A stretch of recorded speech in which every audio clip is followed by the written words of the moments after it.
ನಮಸ್ಕಾರ ವೀಕ್ಷಕರೇ, ಕಲ್ಪತರು ನ್ಯೂಸ್ಗೆ ಎಲ್ಲರಿಗೂ ಆತ್ಮೀಯವಾದ ಸ್ವಾಗತ.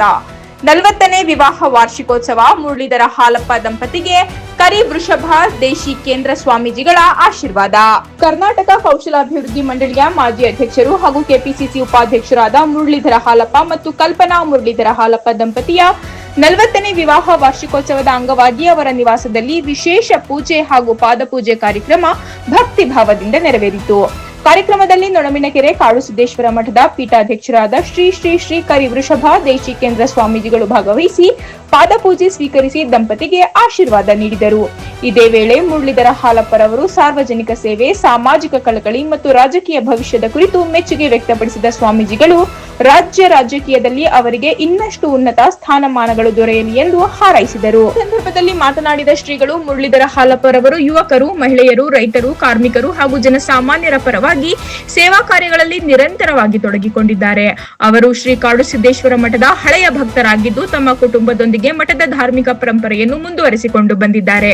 ಅವರ ಆಹ್ವಾನದ ಮೇರೆಗೆ ಇಂದು ಅವರ ನಿವಾಸಕ್ಕೆ ಭೇಟಿ ನೀಡಿ ಪಾದಪೂಜೆ ಸ್ವೀಕರಿಸಿದ್ದೇನೆ ಎಂದು ತಿಳಿಸಿದರು. ಮುರಳೀಧರ ಹಾಲಪ್ಪರವರು ತಮ್ಮ ರಾಜಕೀಯ ಹಾಗೂ ಸಾಮಾಜಿಕ ಜೀವನದಲ್ಲಿ ಕೆಲವು ಮಹತ್ವದ ಸಂಕಲ್ಪಗಳನ್ನು ಮಾಡಿಕೊಂಡಿದ್ದು ಗುರು ಅಜ್ಜಯ್ಯನ ಅನುಗ್ರಹದಿಂದ ಅವುಗಳು ಸಫಲವಾಗಿವೆ ಎಂಬ ವಿಶ್ವಾಸ ವ್ಯಕ್ತಪಡಿಸಿದರು.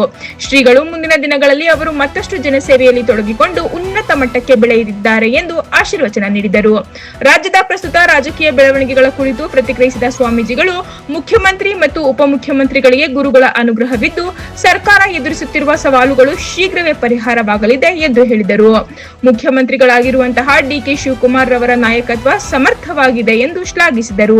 ಅವರು ರಾಜ್ಯದ ಅಭಿವೃದ್ಧಿಗೆ ಅಗತ್ಯವಾದ ಶಕ್ತಿ ಮತ್ತು ದೃಢ ಸಂಕಲ್ಪ ಅವರಲ್ಲಿದೆ ಎಂದು ಅಭಿಪ್ರಾಯ ವ್ಯಕ್ತಪಡಿಸಿದರು. ನಂತರ ಮಾತನಾಡಿದ ಮುರಳೀಧರ ಹಾಲಪ್ಪ, ನೊಣಮಿನಕೆರೆ ಕಾಡುಸಿದ್ದೇಶ್ವರ ಮಠಕ್ಕೂ ನಮ್ಮ ಕುಟುಂಬಕ್ಕೂ ಹಲವು ದಶಕಗಳ ಅವಿನಾಭಾವ ಸಂಬಂಧವಿದೆ. ನಮ್ಮ ಪೂರ್ವಜರು ಮಠಕ್ಕೆ ನಡೆದುಕೊಂಡು ಹೋಗಿ ದರ್ಶನ ಪಡೆಯುತ್ತಿದ್ದರು. ಆ ಭಕ್ತಿ ಪರಂಪರೆ ಇಂದಿಗೂ ಮುಂದುವರೆದಿದೆ. ಗುರುಗಳ ಆಶೀರ್ವಾದ ಪಡೆಯುವುದು ನಮ್ಮ ಕುಟುಂಬದ ಭಾಗ್ಯ ಎಂದು ಹೇಳಿದರು. ಮಂತ್ರಿ ಡಿಕೆ ಶಿವಕುಮಾರ್ ಅವರ ಸಲಹೆಯಂತೆ ಮಠಕ್ಕೆ ತೆರಳಿ ಶ್ರೀಗಳನ್ನು ನಮ್ಮ ಮನೆಗೆ ಆಹ್ವಾನಿಸಿದ್ದೆ. ಅವರು ಇಂದು ಆಗಮಿಸಿ ಪೂಜೆ ಸ್ವೀಕರಿಸಿ ಆಶೀರ್ವದಿಸಿರುವುದು ನಮಗೆ ಸಂತೋಷ ತಂದಿದೆ. ರಾಜಕೀಯ ಭವಿಷ್ಯದ ಕುರಿತು ಮಾತನಾಡಿದ ಅವರು ಮುಂದಿನ ವಿಧಾನಸಭೆ ಹಾಗೂ ಲೋಕಸಭಾ ಚುನಾವಣೆಗಳಲ್ಲಿ ಸ್ಪರ್ಧಿಸುವ ನಿಟ್ಟಿನಲ್ಲಿ ತಯಾರಿ ನಡೆಸುತ್ತಿರುವುದಾಗಿ ತಿಳಿಸಿದರು. ಜನರ ಆಶೀರ್ವಾದದ ಜೊತೆಗೆ ಗುರುಗಳ ಕೃಪೆಯೂ ಅಗತ್ಯವಾಗಿದೆ. ಸಮಾಜ ಸೇವೆಯ ಮೂಲಕ ಜನರ ವಿಶ್ವಾಸ ಗಳಿಸಿ ಮುಂದೆ ಸಾಕುವ ಸಂಕಲ್ಪ ಹೊಂದಿದ್ದೇನೆ ಎಂದು ತಿಳಿಸಿದರು. ಕಾರ್ಯಕ್ರಮದಲ್ಲಿ ಕಲ್ಪನಾ ಮುರಳೀಧರ ಹಾಲಪ್ಪ, ಡಾಕ್ಟರ್ ಎಸ್ ಶಫಿ ಅಹಮದ್, ಅರಕೆರೆ ಶಂಕರ್, ಮಾಜಿ ಶಾಸಕ ಲಕ್ಕಪ್ಪ, ಹಿರಿಯ ಸ್ವಾತಂತ್ರ್ಯ ಹೋರಾಟಗಾರ ಡಾಕ್ಟರ್ ಟಿ.ಆರ್. ರೇವಣ್ಣ ಸೇರಿದಂತೆ ಅನೇಕ ಗಣ್ಯರು ಹಾಗೂ ಭಕ್ತರು ಉಪಸ್ಥಿತರಿದ್ದರು. ವರದಿ ಉದಯ್ ಕುಮಾರ್, ಕಲ್ಪತರು ನ್ಯೂಸ್, ತುಮಕೂರು.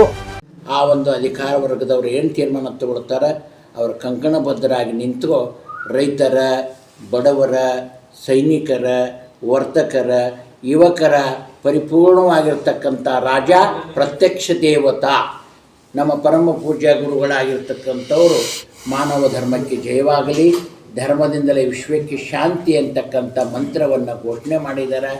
ಆ ಧರ್ಮದ ದಂಡವನ್ನು ನಮ್ಮ ಶ್ರೀಮಠದಿಂದ ಅವರಿಗೆ ಹಸ್ತಾಂತರ ಮಾಡಿದ್ದೀವಿ. ರಾಜಕೀಯಲ್ಲಾಗಲಿ, ವರ್ತಕರಲ್ಲಾಗಲಿ, ರೈತರಲ್ಲಾಗಲಿ, ಯುವಕರಲ್ಲಾಗಲಿ ಮತ್ತು ತಾಯಂದಿರಾಗಲಿ ಎಲ್ಲರ ಪ್ರೀತಿಯ ಮಗನಾಗಿ ಅವರು ನಿರಂತರ ಸಮಾಜದ ಸೇವೆಯಲ್ಲಿ ಅವರು ತಮ್ಮ ಬದುಕನ್ನು ರೂಪಿಸ್ಕೊಳ್ತಾರೆ. ಯಾವ ಚಿಂತೆ ಇಲ್ಲ. ಸಂಕಷ್ಟ ಜೀವನದಲ್ಲಿ ಬಾರದು, ಬಪ್ಪದು ತಪ್ಪದು ಅಂತ ಹೇಳ್ತಾರೆ.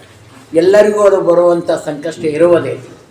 ನಂಬಲೆ ಮನವೇ ಹಂಬಲಿಸದಿರು, ನಂಬದೆ ನಚ್ಚದೆ ಕರದಡೆ ಒಯನನ ಶಿವನು ಸಾಂಬ ನುಡಿಯಲು ನಂಬಿಕೆಯೇ ಕಾರಣ ಅಂತ ಶರಣರೇನು ಮಾತನ್ನು ಹೇಳ್ತಾರೆ. ಅವರು ನಂಬಿಕೆಯನ್ನು, ಶ್ರೀಮಠದ ಗುರುವನ್ನು ಅವರು ನಂಬಿಕೊಂಡು ಶ್ರದ್ಧಾಭಕ್ತಿಯಿಂದ ಇದ್ದಾರೆ. ಆ ಕಂಟಕ ಅವ್ರಿಗೆ ದೂರ ಆಗಿದೆ. ಗುರು ರಕ್ಷಣೆ ಅವರಿಗೆ ದಯಪಾಲಿಸಿದ್ದೀವಿ. ಅದರ ಬಗ್ಗೆ ಚಿಂತೆ. ಮುಖ್ಯಮಂತ್ರಿಗಳಾದ ಶ್ರೀಯುತ ಡಿ.ಕೆ. ಶಿವಕುಮಾರ್ ಅವರು, ಉಪಮುಖ್ಯಮಂತ್ರಿಗಳಾದ ಡಾಕ್ಟರ್ ಜಿ. ಪರಮೇಶ್ವರ್ ಅವರು ಕೋರಿಕೆ ನಾವು ಇಟ್ಟಿದ್ದೇವೆ. ಅವ್ರಿಗೂ ಸಂಪೂರ್ಣವಾಗಿ ಇದರ ಬಗ್ಗೆ ಅರಿವಿದೆ. ನಮ್ಮ ಭಾಗ್ಯ ಮಾನ್ಯ ಮುಖ್ಯಮಂತ್ರಿಗಳು ತುಮಕೂರು ಜಿಲ್ಲೆಗೂ ಅವರಿಗೂ ಅವಿನಾನುಭಾವ ಸಂಬಂಧ.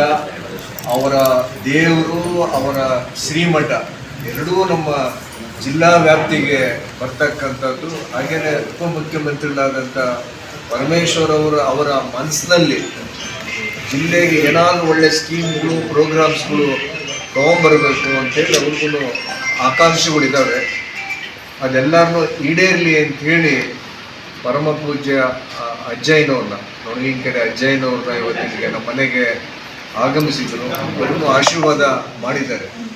ಇಬ್ಬರು CM DCM ಇಬ್ಬರು ಒಗ್ಗಟ್ಟಾಗಿ, ಅದರ ಜೊತೆಗೆ ನಮ್ಮ ಹಿಂದಿನ ಮುಖ್ಯಮಂತ್ರಿಗಳಾಗಿದ್ದಂಥ ಮಾನ್ಯ ಸಿದ್ದರಾಮಯ್ಯನವರು, ಪಕ್ಷದ ನೂತನ ಅಧ್ಯಕ್ಷರು ಶ್ರೀಯುತ DK ಹರಿಪ್ರಸಾದ್ ಅವರೆಲ್ಲ ಒಗ್ಗಟ್ಟಾಗಿ ಜಿಲ್ಲೆಗೆ ಒಳ್ಳೆ ಅನುಕೂಲ ಮಾಡಿಕೊಡ್ಲಿ. ಹಾಗೆಯೇ ಇಡೀ ಸ್ಟೇಟಿಗೆ 31 ಜಿಲ್ಲೆಗಳು ಅಭಿವೃದ್ಧಿ ಆಗಲಿ. ಹೇಗೆ ಅಂತ ಹೇಳಿದರೆ, ಇಡೀ ದೇಶದಲ್ಲಿ ಚಾಲೆಂಜ್ ತಗೊಂಡು ನಮ್ಮ ರಾಜ್ಯನ ಅದನ್ನು ಒಂದು ಸಾಧನೆಯತ್ತ ಸಾಗಬೇಕು ಅಂತೇಳಿ ಈಗಾಗಲೇ ಹಲವಾರು ಯೋಜನೆಗಳನ್ನ ಘೋಷಣೆ ಮಾಡಿದ್ದಾರೆ. ಯುವಕರ ಪರವಾಗಿ ಯುವ ಪರ್ವ ಯುವಕರ ಯುಗ ಅಂತೇಳಿ ಮಾನ್ಯ DK ಶಿವಕುಮಾರ್ ಸಾಹೇಬರು ಘೋಷಣೆ ಮಾಡಿದ್ದಾರೆ. ಅದನ್ನು ಮುಂದುವರೆದು ಉಚಿತವಾದಂಥ ಬಸ್ಗಳು, ಹಿಂದೆ ಯುವಕರಿಗೆ ಬಸ್ಗಳಲ್ಲಿ ಅಷ್ಟೊಂದು ಮಾನ್ಯತೆ ಕೊಡ್ತಿರ್ಲಿಲ್ಲ, ಸೀಟ್ ಇಲ್ಲ, ಬಸ್ ನಿಲ್ಲಿಸ್ತಿರ್ಲಿಲ್ಲ. ಅದನ್ನೆಲ್ಲ ನಿಲ್ಲಿಸಿ ಇನ್ಮೇಲೆ ಅವ್ರಿಗೇನೆ ಮಾನ್ಯತೆ ಕೊಡಬೇಕು ಯುವಕರಿಗೆ ಅಂತೇಳಿ, ಅದರ ಜೊತೆಗೆ ಅವರಿಗೆ ತರಬೇತಿ ಹಾಗೂ ನೌಕರಿ ಸಿಗುವಂಥ ಜವಾಬ್ದಾರಿ ಖಾಸಗಿ ಆಗಿರ್ಬೋದು, ಇಲ್ಲ ಸರ್ಕಾರದಲ್ಲಿ ಆಗಿರ್ಬೋದು, ನಾವು ಹೊತ್ಕೊಳ್ತೀವಿ ಅಂತೇಳಿ ಈಗ ಹೊರಟಿದ್ದಾರೆ.